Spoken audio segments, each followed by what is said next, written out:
Apreciados oyentes, muy buenos días. Esto es Reflexiones Matinales Llave de David.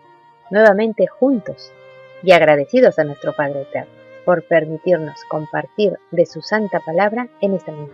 Pedimos que su amado Hijo nos llene de sabiduría y entendimiento para el tema de hoy, que se titula El pecado de rebelión.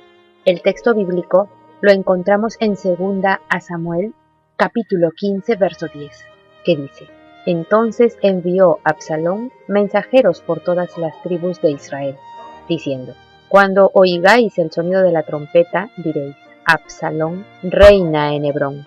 Absalón había estado fuera del reino. David lo había desterrado por haber matado a su hermano Amnón. El rey no quería ver el rostro de Absalón. Entonces Joab hizo las paces entre David y Absalón, de tal manera que el rey permitió a su hijo regresar a Jerusalén, pero no le permitió ver su rostro. No había en Israel ninguno tan alabado por su hermosura como Absalón. Desde la planta de su pie hasta la coronilla, no había en él defecto, habiendo sido un hijo de los preferidos, privilegiado, el más hermoso, y habiendo pasado ya 2 años en Jerusalén sin poder ver al rey, Absalón manipuló a las personas, y éste le concedió ver el rostro.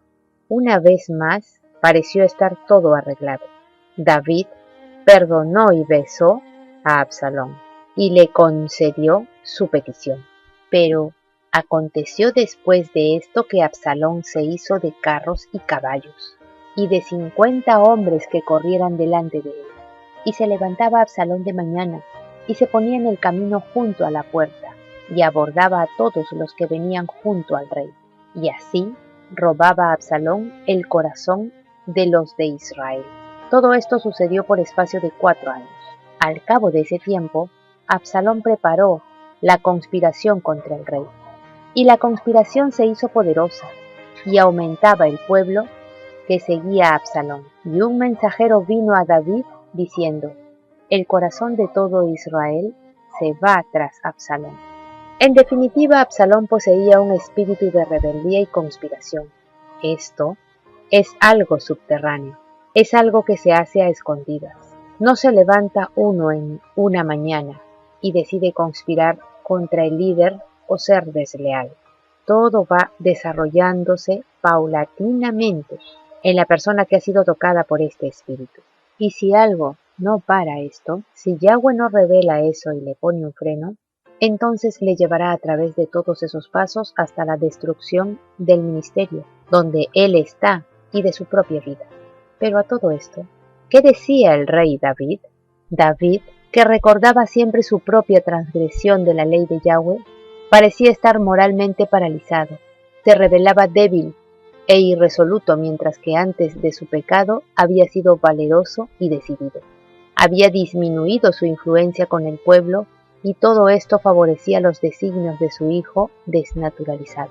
Y mientras que el rey se inclinaba cada vez más al deseo de retraimiento y soledad, Absalón buscaba con halagos el favor popular.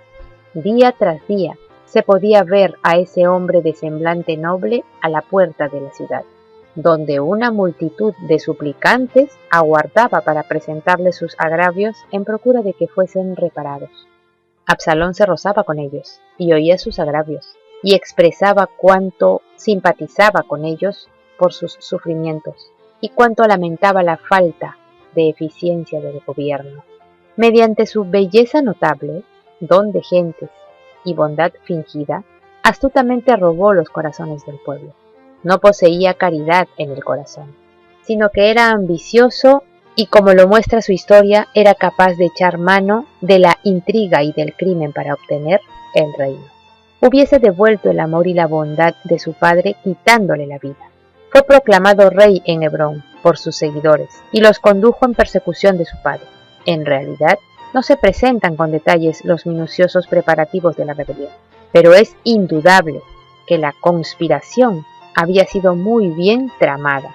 Ante determinada señal, los mensajeros que estaban por todo el país debían proclamar la noticia de que la coronación de Absalón era un hecho consumado.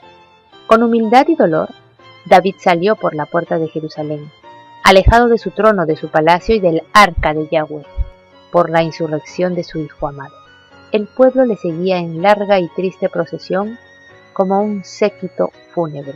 Sin embargo, la decisión era prudente, pues en ese momento David estaba completamente desprevenido por la crisis. En su gran peligro, David sacudió su letargo e indecisión y pareció recuperar algo de su valor primitivo y rapidez de acción.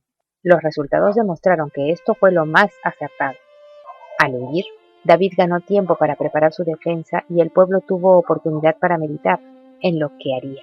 Así, se evitaron los horrores de una larga guerra civil y de un prolongado asedio en Jerusalén. De seguro que no habría el espíritu de unidad que podría haberse esperado si Jerusalén hubiese sido atacada por un enemigo extranjero. Era su propio hijo el que había realizado el ataque. Y sin duda tenía muchos colaboradores dentro de la ciudad. Muchos que no ven como el Padre Celestial ve, sino que toman las cosas desde el punto de vista del hombre. Podrían razonar que el descontento de David era legítimo y que la sinceridad de su pasado arrepentimiento debiera haberle exceptuado del presente juicio. David no formuló quejas. Su salmo más elocuente lo cantó cuando subía el monte de los olivos, llorando y descalzo, humillado en espíritu, abnegado y generoso, sumiso y resignado. Apreciados oyentes, que Yahweh nos bendiga. Hasta mañana.